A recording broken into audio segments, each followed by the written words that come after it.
Абай Құнанбайұлы. Өлсе өлер табиғат, адам өлмес. Өлсе өлер табиғат, адам өлмес.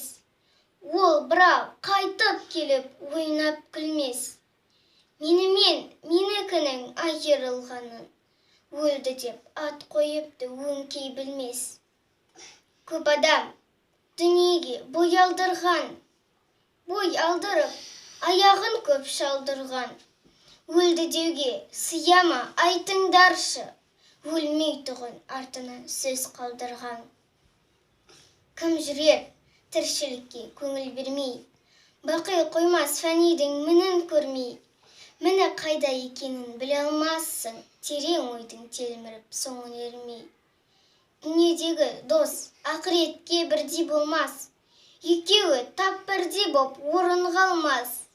Дүниеге ынтық, мақшарға амалсыздың иманын түгелдеуге аузын бармас.